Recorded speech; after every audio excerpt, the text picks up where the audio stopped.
하루의 삶을 이제 이 죄악 유혹 가운데서 구원하여 주시고 사단 마귀의 공격과 시험 가운데서 하루하루를 승리하며 나갈 수 있도록 우리를 지켜 보호해 주시기를 원합니다. 이 시간도 우리의 마음을 들여 찬양하며 경배하오니 받아주시기를 원합니다. 또 마음을 담아 예물 드리며 하나님께 감사하는 여러 권사님 기억하여 주시옵시고 축복해 주시기를 원합니다. 자녀를 통해서 하나님께 감사가 넘칠 수 있게 축복해 주시기를 원합니다. 자녀의 삶을 축복해 주셔서 이제 믿음으로 승리하며 복을 받게 하시고 주 안에서 가정을 이루게 하시고 또 사업을 축복해 주시기를 원합니다. 권사님 이 밤에 생명의 말씀으로 축복하셔서 하나님의 풍성한 은혜와 진리 가운데 인도해 주시기 원하오며 또 복음 되시는 김문경 권사님에게도 크신 은혜를 허락해 주시기를 간절히 원합니다. 하나님 아버지도 최하 집사님을 이 시간 말씀으로 축복해 주시고 은혜와 진리 가운데로 인도해 주옵소서. 성령님 은혜로 함께 해 주시기 간절히 기도합니다. 하나님 아버지 또 김재길 집사님을 하루하루 삶 속에 지켜보호해 주시고 늘 강건하게 하시기 원하오며 동행해 주시기 원하오며 하늘의 능력과 세임을 공급해 주시기를 원합니다. 주은 일을 감당할 수 있는 강건함과 능력을 허락하여 주옵소서. 지성이 지혜 지영이 세상애들이 하나님의 축복 가운데 믿음으로 바르게 성장해서 하나님께 큰 기쁨이 되고 영광이 되게 해 주옵소서. 주의 종과 요정이 감사함으로 하나님께 물드리며 이 시간도 주 앞에 마음과 삶을 드리며 다 받아주시옵소서. 하나님 기뻐하시는 삶을 살아갈 수 있게 힘주시옵소서. 주의 성령으로 충만하게 하셔서 이 시간도 주신 귀한 사명 온전히 감당케 해 주옵소서. 온라인으로 가정에서 함께 예배에 동참하는 성도들 동일한 은혜로 함께 해주시고 하나님을 여시고 이제 한 가지로 주의 말씀이 들려지게 하시고 깨달아지게 하시고 복이 되고 은혜가 되는 복된 시간 될 수 있게 주옵소서. 시종을 하나님께 의탁하고 예수님의 이름으로 기도합니다. 아멘.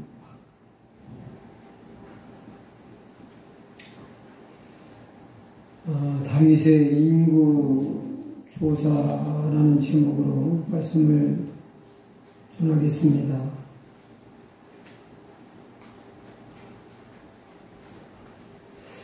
사람이 세상을 살아가면서 힘들고 어려울 때가 위험할까요? 아니면 하는 일마다 잘 되고 형통할 때가 위험할까요? 네. 왜 잘 나갈 때가 위험할까요?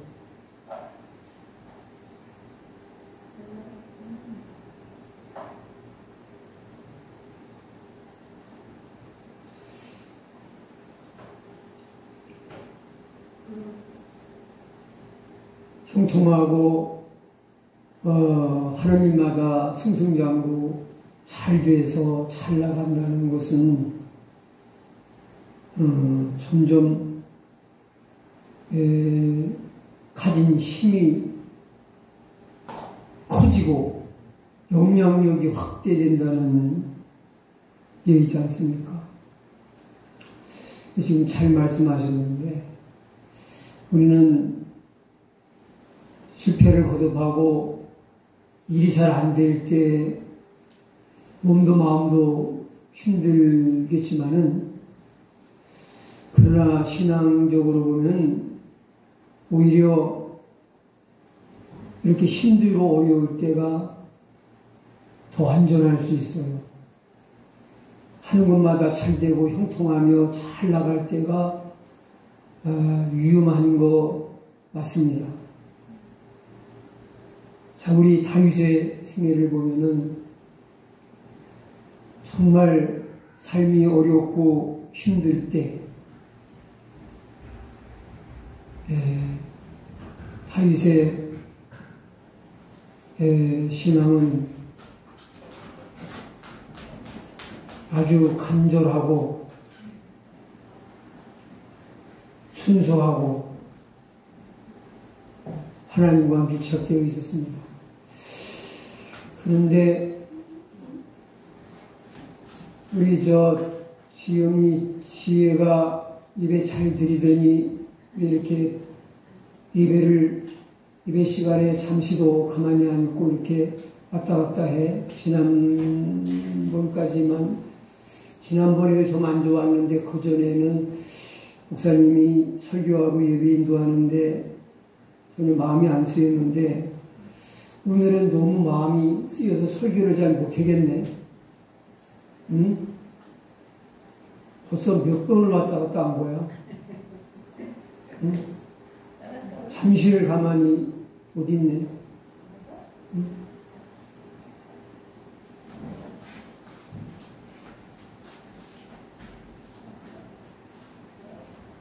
그 드려야지 또 주일 예배도 못 드리고 수 예배도 못 드리면 또 어떻게.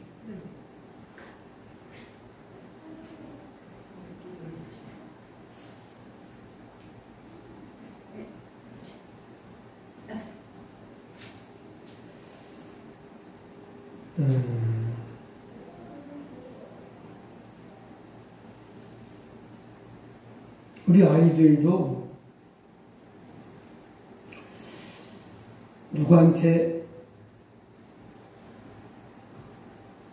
괴롭힘을 당하든지 친구에게 매를 맞으면 엄마 아빠 찾아와요. 그런데 너무 신나고 재밌게 놀면은 엄마 아빠 생각 전혀 안 나고 밥 먹는 시간도 잊어버리고 해 넘어가는 것도 모르고 막 거기 폭 빠져서 다 잊어버려요. 그거 같아요. 마음이 아프고 힘들어야 아이들이 엄마 아빠 찾듯이 우리도 하나님 앞에 꼭 어린아이 같아. 그래서 사는 게 너무 신나고 잘 나가면 하나님을 잊어버리기 쉬운 게 바로 우리들입니다. 이런 인간의 못된 속성이 다윗에게도 있었던 것을 그 일생을 통해서 우리가 발견할 수가 있습니다. 그의 삶이 너무 고단하고 힘들고 혼란했을 때에 그의 영혼은 별처럼 빛나고 그의 입에서는 기도와 찬양이 끊이지 않는, 그래서 주옥 같은 많은 찬송 시를 남길 수가 있었던 거죠. 그런데 태평성대를 누리고 힘과 권력을 자랑할 만한 그런 때가 됐을 때 다윗도 인간인지라 여지없이 넘어졌던 그런 아픈 역사가 있습니다. 이제 오늘 사무엘하 24장 이제 마지막 시간인데 이제 사무엘하 24장의 이야기로 다윗의 일대기가 이제 끝이 납니다. 그런데 오늘의 얘기는 맨 다윗이 죽기 전에 맨 마지막 있었던 일은 아닙니다. 순서적으로는 그 앞에 그보다 이때도 나이가 많이 들어서이지만은 이제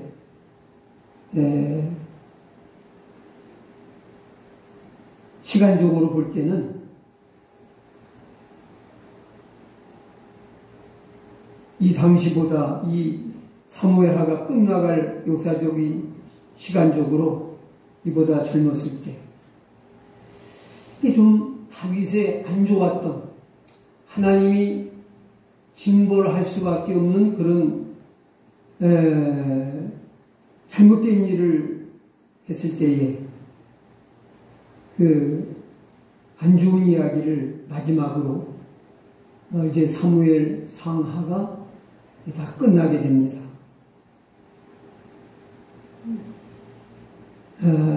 밧세바 사건 이후에 다윗이 또 한 번의 큰 잘못을 저지른 일이 뭐냐고 하면은 바로 오늘 읽으신 사무엘하 24장의 그 사건이 이 다윗이 저지른 큰 실수 가운데 하나라고 할 수가 있습니다.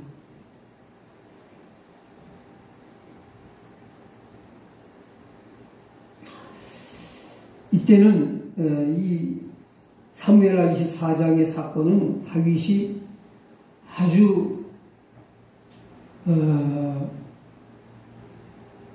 모든 일이 잘 돼가지고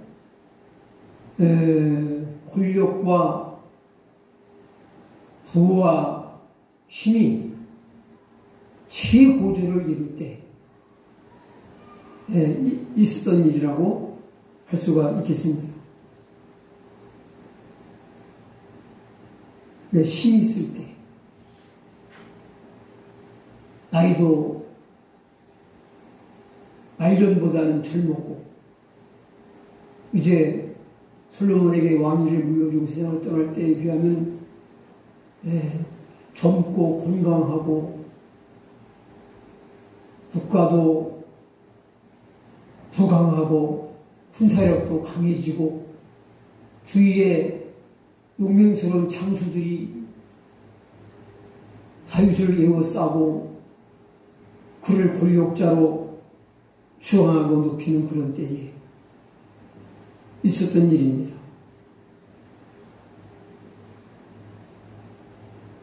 이게 힘 있을 때 위험하다. 밧세바의 사건도 다윗이 평안하고 좋을 때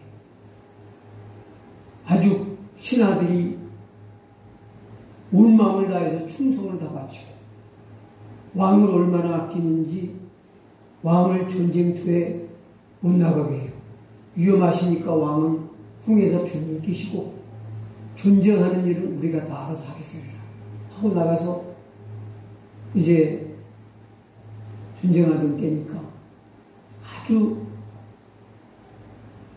걱정이 없고 평안하고 힘이 있을 때 일어난 일이죠. 오늘 본문의 사건도 다윗이 약하고 힘없고 어려울 때가 아니에요.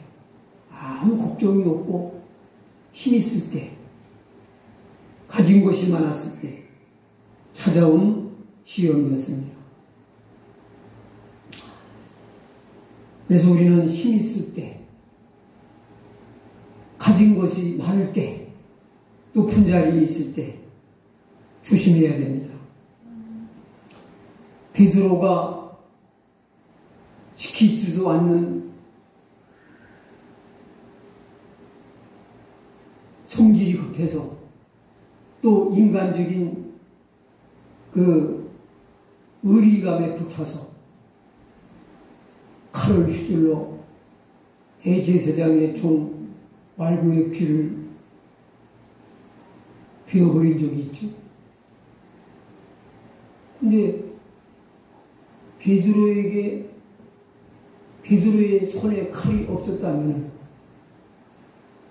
그 일을 했겠습니까? 네? 없는 칼을 어디서 갖다가 휘둘러요? 칼이 있으니까 쓰는 거예요. 그러니까 우리가 무엇을 가지고 있는가가 중요해요. 우리는 그렇게 가지고 있는 것을 절제 있게, 규모 있게, 아름답게만 쓸 수 있을 만큼 착하지 못해요. 선하지 못해요. 네? 하나님이 내게 돈을 어마어마하게 막 몇백억을 준다고 그러면은 정말 착하고 선하게 아름답게 하나님이 기뻐하시는 일에만 오롯이 쓸 자신 있으세요? 좀 자신 없어요. 이제 나이를 먹을 만큼 먹고 이제 즐기고 싶고 누리고 싶고 그런 것도 별로 없지만은 그래도 위험한 거예요. 그러니까 어떤 면에서는 하나님 나는 왜 이렇게 없는 게 많습니까? 가진 게 없습니까? 네? 그렇게 한탄할 수도 있겠지만 너무 가진 게 없어서 나는 너무 가진 게 없다. 부족하다. 하나님께 내놓을 곳이 없다. 이런 마음을 성경은 뭐라고 표현합니까? 심령이 가난하다. 이렇게 표현합니다. 심령이 가난한 자는 복이 있다 했습니다. 가난한 자, 가지지 못한 자, 없는 자가 복이 있다는 거예요. 왜냐하면 사람은 가지고 있으면 급하면 써요. 그러니까 저같이 이렇게 체력을 약하게 타고난 사람은 막 멱살 잡고 싸움 같은 걸 잘 안 해요. 쓸 힘이 없어서. 그런데 제가 만약에 힘께나 쓰는 그런 거구라면은, 그런데 이제 성격이 힘을 가지고 성격이 온화해가지고 화를 잘 안 내는 사람 같으면은 힘이 있어도 잘 안 싸우는 분도 있어요. 저같이 성격이 급한 데다가 막 몸무게가 한 120kg씩은 나가고 막 거구고 막 힘이 있다 그러면은 저 무지개 많이 싸웠을 거예요.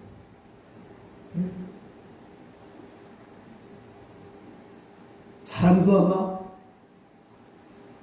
법보다는 주먹이 먼저 나간다고 많이 손찌검도 하고 그랬을지 몰라요. 저같이 성격 급한 사람이 이렇게 참 약하게 태어난 것도 나는 은혜라고 생각해요. 사람은 가지고 있으면 써요. 칼 가지고 있으면 화나면 칼 뽑아요. 네?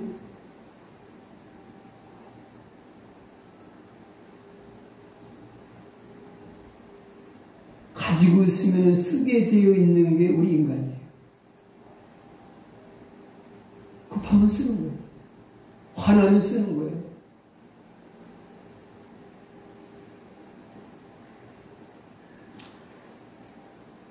다윗이 가진 권력, 가진 힘, 가진 세도가 있고 세력이 있으니까 신앙적으로 해서는 안 될 짓을 하게 된 거죠. 바세바 사건도 그렇고 오늘 본문에 벌어진 사건도 그런 맥락에서 일어난 사건이라고 할 수 있습니다.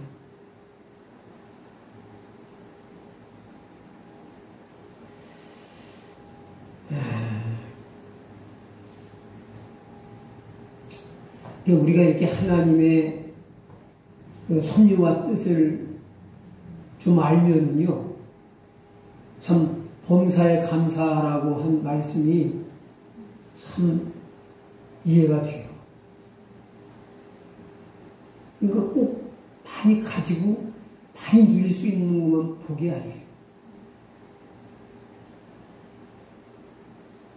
때로는 없는 것도 천만다행이고 복일 수 있어요.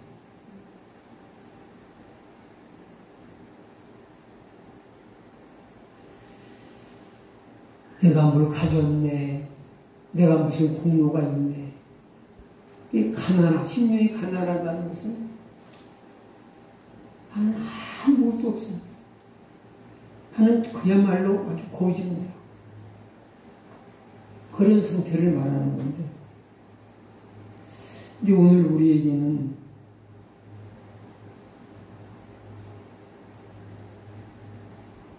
없지만은 심령은 가난하지 않은 사람들이 많아요. 내세울 공로도 많고 자랑거리도 많고,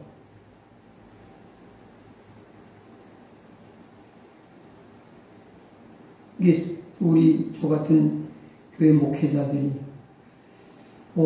교회를 개척하고 또 오래 목회하면 내가 하나님께 헌신한 세월이 얼마나, 내가 하나님께 바친 게 얼마나, 그런 공로주의에 빠져가지고 자기를 망각하는 그런 우를 범할 수가 있는 거죠. 누가복음 7장 10절에 나오는 말씀처럼 우리는 무익한 종입니다. 우리가 마땅히 해야 할 일을 한 것뿐입니다. 라고 고백할 수 있어야 되죠.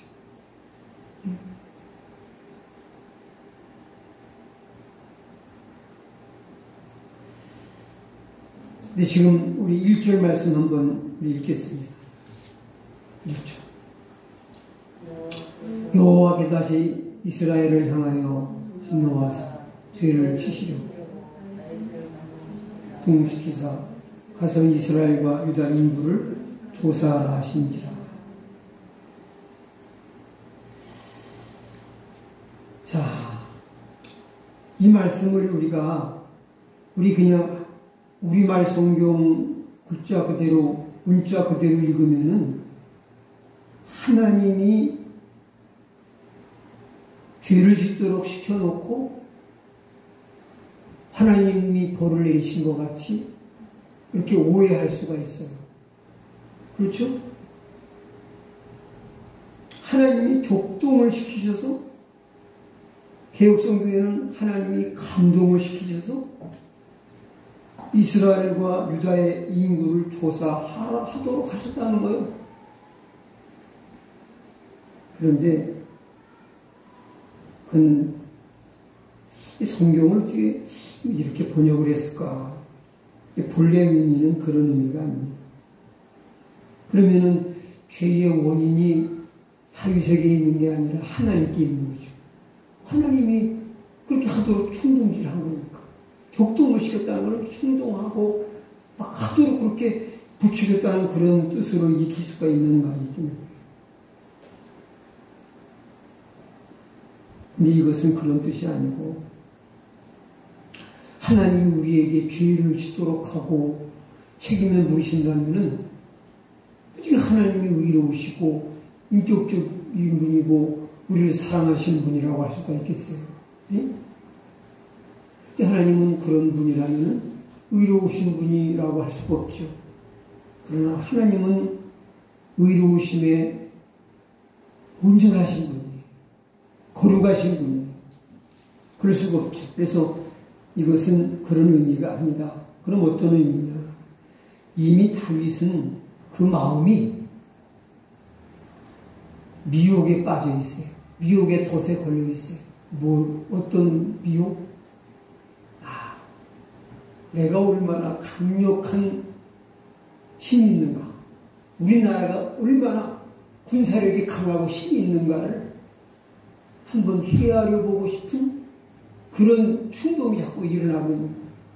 미혹에 빠져들어 있는 거예요. 근데 하나님께서 마치 그런 마음을 기심하게 보시고 하나님이 마음만 보시고도 성전을 짓고 싶어하는 마음만 보시고도 그 마음 받으시고 기뻐하시고 다윗을 축복하셨잖아요. 그래야 우리 다니엘서를 나누면서도 다니엘이 기도하려고 마음 먹고 결심한 때에 벌써 응답을 주어서 천사를 보내시잖아요. 그러니까 우리가 마음만 바로 먹는 것도 하나님 벌써 그때부터 보시는 거예요. 그거를 하나님이 괘씸하게 보시고 그냥 보내주셨다는 거예요. 그 유혹과 죄에 빠져들지 않도록 막지 않으셨다는 거죠.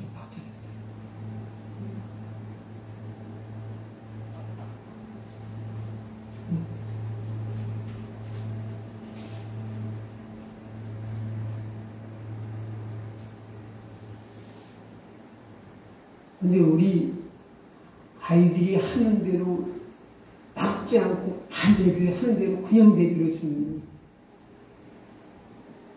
한 지영이 정도 또 그보다 좀 더 어린 아이가 무슨 일을 해도 부모가 제재를 안 가하고 막지 않는다면 일 저지르겠어요? 안 저지르겠어요? 우리는 어린아이같이 하나님이 때로는 막아주시니까 이제껏 죄에 안 빠지고 살아오는 거예요. 하나님이 다윗을 그냥 뭐예요? 내비두셨다는 거예요. 허용하셨다는 거예요. 마음에서 충동 느끼는 대로 하도 마치 이스라엘 백성들이 왕을 요구했을 때에 그걸 하나님이 원하시는 바였어요? 원치 않는 일이었습니까? 원치 않는 일이셨죠?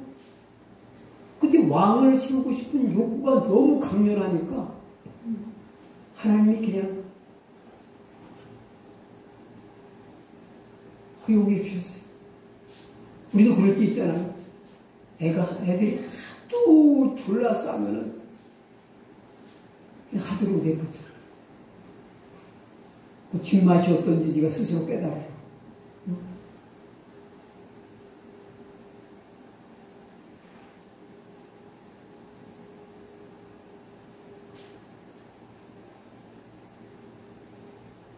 그런 이스라엘 백성들에게 왕을 세우도록 허락하셨을 경우하고 비슷한 경우예요.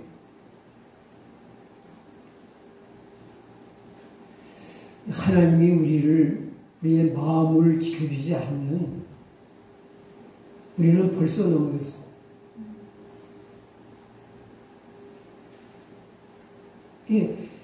인간이 얼마나 연약한가를 다시 한번 다윗에게 깨닫게 하시려고 그런 마음이 충분히 일어나니까 뭐 해봐라 하고 대두신 거예요.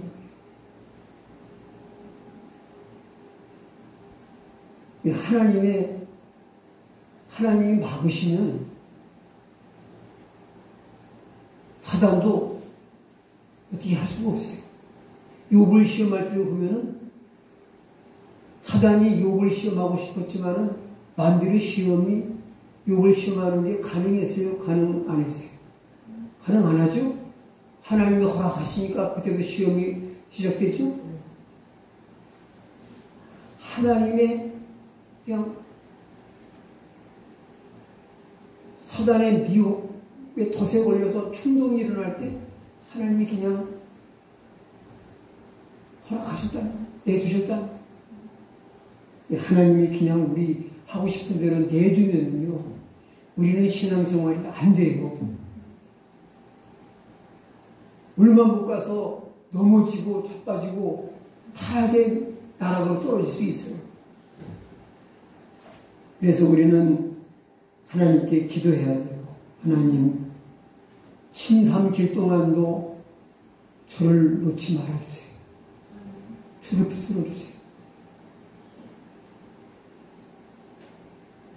목사님 중에도 아주 교단적으로 한국교회에서 이름만 알면 되면은 많은 분들이 알만한 그런 목사님이 계셨어요.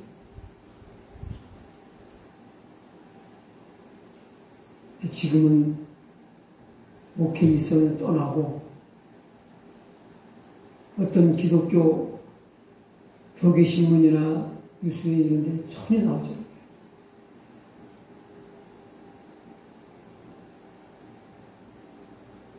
왜냐하면 성도들이나 우리 기독교 세계에서 미국 같은 경우에는 그랬다가도 다시 회개하고 회복의 길을 가는 목회자도 혹 있다고 해요. 그러나 우리 한국 사회에서는 한번 목회자가 그렇게 넘어지면은 다시 누구도 인정을 안 하더라고요. 끝나는 거예요. 물론 그 영혼이 회개하며 평생 사신다면 영혼은 구원 받겠지만은 다시 그 사역자의 길을 다시 돌아오지 못해요.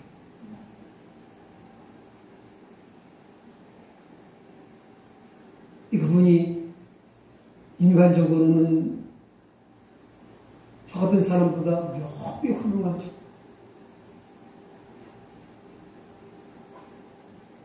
나는 약하고 부족하지만은 하나님이 지금까지 연약함을 불쌍히 여기시고 붙들어 주셔서 오늘까지 버티고 살아온 것이고, 분들은 그 보호함, 하나님의 보호의 손길에서 떠나가지고 넘어진 것이고,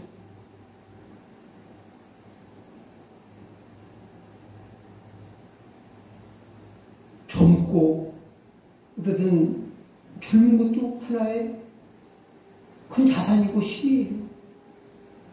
젊을수록 가진 게 있을수록 우리는 끊임없이 기도해야 됩니다. 어떻게 기도합니까? 하나님 나를 한시도 눈을 떼지 마시고 놓지 말아주세요. 붙들어주세요. 하나님이 도와버리시면은 우리는 여지없이 넘어질 수밖에 없는 연약한 존재인 것을 믿으시기 바랍니다. 네? 우리 약함을 아는 것도치 능력이에요. 자, 우리 이제 다윗의 이야기를 끝내면서 좀 멋지고 좋은 걸 남기지 않고, 왜? 다윗 개인적으로는 숨기고 싶은 부끄러운 이야기를 이 맨 마지막에 넣고 기록하고 사무엘 상하를 끝내시는 걸까요?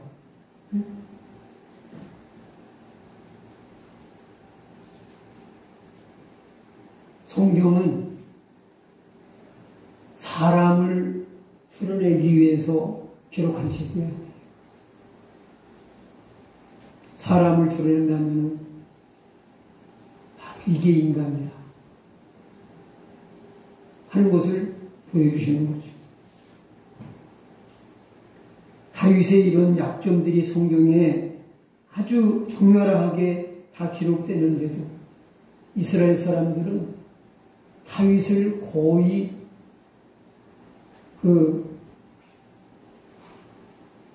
무상시한다고 그러면은 그 사람들이 화낼 일이지만은 제가 볼 때는 거의 무상시해요. 그렇게 존경해요. 제가 왜 거의 무상시한다고 그렇게 말하는가 하면은 예루살렘에 가면은 다윗의 가묘라는 곳이 있습니다. 가묘라는 게 뭐예요? 거짓가. 묘소할 때 묘예요. 그러니까 가짜 묘가 있어요. 거기 다윗의 시신이 있는 게 아니고 무슨 다윗의 관처럼 이렇게 쫙 만들어 놓고 가묘가 있어요. 진짜 묘는 뭐 어딘지 뭐 안 가봤지만 따로 있고 예루살렘 성 안에 시내 안에 그 성지순례 하는 그런 코스에 있어요. 그럼 거기 가짜 묘에도 가보려고 많은 사람들이 가요. 유대인도 가고. 그런데 그 시신도 없고 아무것도 없어요. 그냥 관 같은 모형을 만들어 놓고 이렇게 아주 그 무덤처럼 만들어 놓은 거예요. 또 이런 우리나라하고 다르게. 이스라엘의 장례 문화는 매장이 아니고 이렇게 굴 속에 집어넣는 거기 때문에 이렇게 가묘라고 하는 그런 건물 같은 그 안에. 근데 가서 뭐 참배하는 것 같은 그런 어떤 예의를 표할 때, 유대인들이 쓰는 그런 빵동 모자 같은 모자가 있어요. 그 모자 이름을 뭐, 카파라든가 뭐 그런 그 모자를 써야 돼요. 예의를 갖춰서. 아무것도 없는데 가서 형상만 만들고, 관 같은 거 만들고, 뭐 이렇게, 보다가 덮어놓았는데, 거기서 이렇게 예의를 차리는 거예요. 그리고, 이스라엘의 국기가 다윗을 상징하는 거잖아요. 보통, 일반 별은 각이, 5개의 각이 나와 있잖아요. 다윗의 별은 6개예요. 그런 우리가 별로 그리는 그런 별하고 달라요. 그건 다윗의 별인데, 다윗이 이스라엘의 깃발과도 같이 그런 추앙을 받고 존경을 받아요. 그러니 인간적인 다윗의 적나라한 인간적인 원죄를 지닌 인간으로서의 다윗을 안 드러냈다면은 다윗이 얼마나 우상이 됐겠어요. 그렇게 생각했어요. 그래서 이게 인간이고 이게 다윗이다 하는 걸 끝으로 보여주시고 있는 거죠.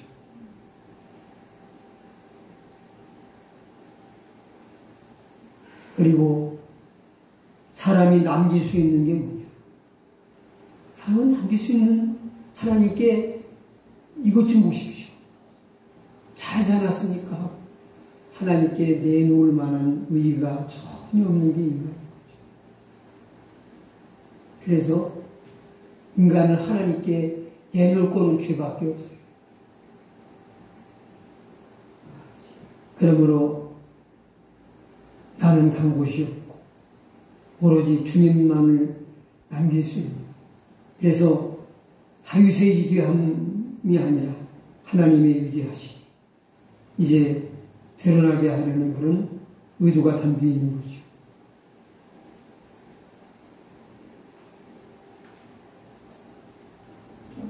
한 가지만 더 간단하게 말씀드리고 마치겠습니다. 우리 2절부터 보게 되면 이제 그 요압 장수를 불러서 인구조사를 하라고 명령을 내리죠.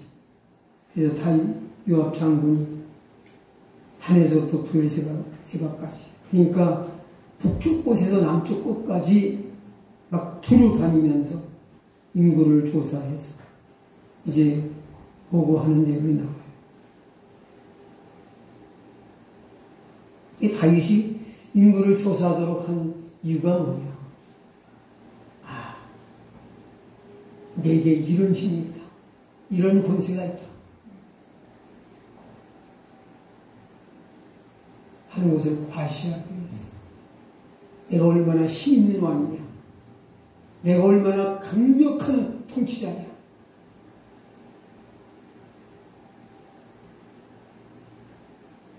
하는 것을 알아보기 위해서. 사람들은 이런 데 관심이 많아요. 유튜브 올리고 몇 사람 검색했나. 저도 그런 게 있더라고요. 유튜브 설교 올려놓고 몇 사람이나 봤나.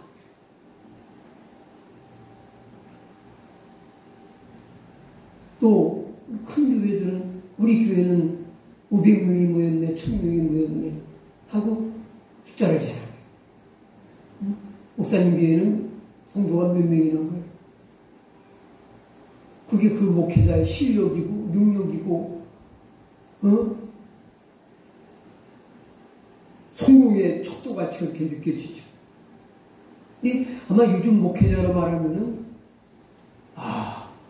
참 나는 대단한 목회자다. 이게 도대체 오늘 주일 예배에 몇 명이 모인 거야? 우리 교회 성도가 도대체 몇만 명이 되는 거야?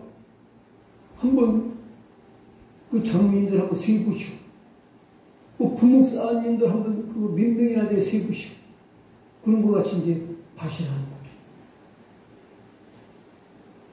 그래서 수를 세기 위해서 지금 같으면은 이게 조직이 잘 돼 있으니까 지방자치단체 이제 작은 단위로는 동사무소에서 각 동으로 해서 보고해가지고 합산하면 되고, 또 합산도 얼마나 이 전자기기가 잘해줍니까? 전자계산기가 뚜디기면 금방금방 나오는데, 그때는 발로 다니면서 발품발 다 세야 되니까 9개월 20일이 걸렸어요. 그러니까 290일이, 약 한 290일에서 거의 300일이 걸린 거죠. 300일이면은 65일 빠진 1년 아닙니까?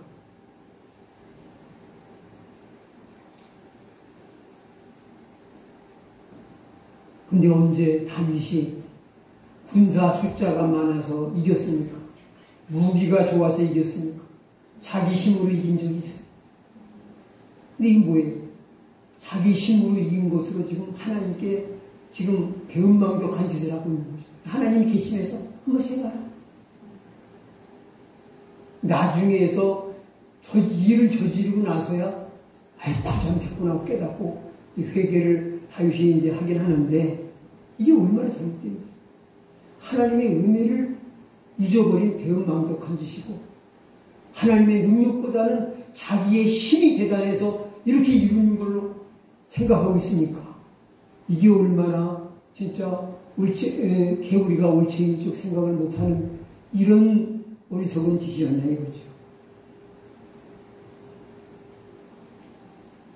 우리 교회도 이 숫자 노름에 빠져가지고 수를 잘하게.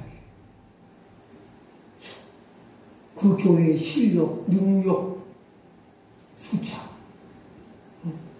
목사님의 성공도, 그 목사님의 크기, 사이즈도 그 교회 몇 사람 모이냐 숫자로다가 사람들은 가늠을 합니다. 그리고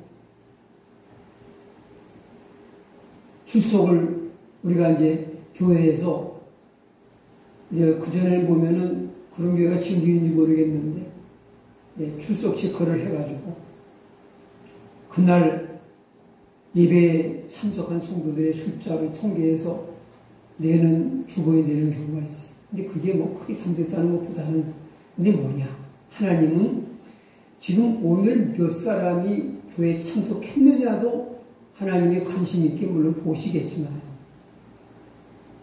우리 예수님의 말씀, 성경 말씀을 기초로 해볼 때 누구에게 더 관심이 가실까요? 그날 나와서 예배를 잘 드린 사람들일까요? 정말 마음 아픈 슬픈 사연, 아픈 이 정말 피치 못할 어려운 일이 만나서 오늘 예배에 못 나온 사람에게 관심이 있을까? 마음이 쓰이실까요? 네?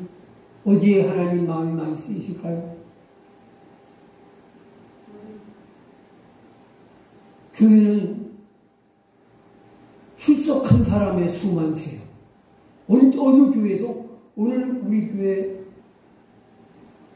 출석한 분이 50명이네 10명이네 그걸 세는 교회는 없어요. 근데 하나님은 어느 쪽을 세실까요? 네? 하나님은 어느 쪽 세실 것 같습니까? 한번 얘기해보세요. 이쪽 아니면 저쪽이겠지. 네? 참석한 수, 결석한 수. 결석한 수요. 네, 그러게. 우리가 그것을 어떻게 할 수 있습니까? 선한 목자이신 예수님은 위에 있는 아홉 마리에게 신경이 쓰이시는 게 아니라 잃어버린 한 마리 양을 찾아 헤매시는 분이잖아요.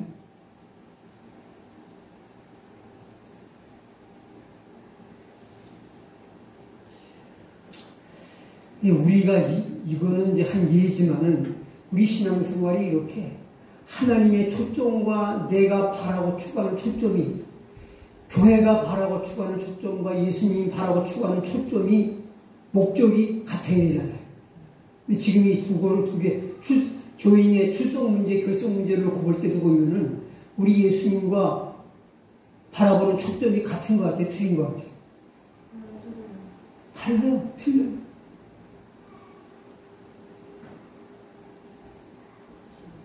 우리는 교회에 몇 사람 모였는 거를 물론 그것도 기뻐할 일이지만 목회자도 나온 성도들을 보고 힘을 얻고 좋아하지 결석한 성도들 보고는 실망을 해요. 근데 물론 실망할 일이 아니에요. 그거는 하나님께 묻고 기도하며 찾아가 신고하고 돌보고 이렇게 세고에 내가 존재해야 될 이유를 알려준 분이기 때문에 또 관심이 가야 되는 거잖아요. 근데 저부터도 온 분한테 초점이 갔죠. 온 사람이 힘이 되니까. 하는 사람은 힘 쪽쪽 빼는 사람으로다가 이게 또 나쁘게 좀 안 좋게 생각하는 경우도 있어요.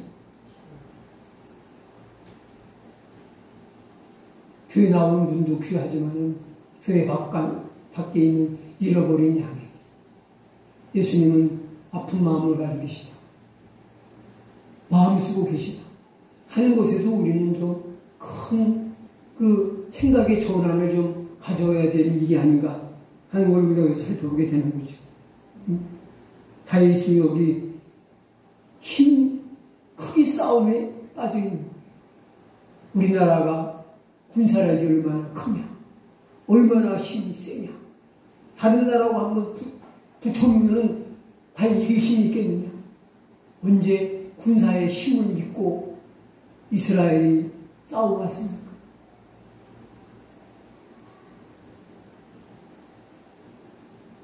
다윗이 본래 그런 사람이 아니었잖아요. 사무엘상 17장 45절에 다윗이 블레셋 사람에게 이르되 너는 칼과 창과 탄창으로 내게 나오거니와 나는 만군의 여호와의 이름 곧 내가 모욕하는 이스라엘의 군대의 하나님의 이름으로 내게 나아가노라. 너는 칼과 창을 의지하고 나오지만 나는 내가 믿는 하나님의 이름으로 내게 나온다. 내게 나간다. 붙어보자. 싸워보자. 그 나갔던 다윗이 아닙니까? 그 다음에도 보면은 또 여호와의 구원하심이 칼과 창에 있지 않냐. 이 무리에게 알게 하리라.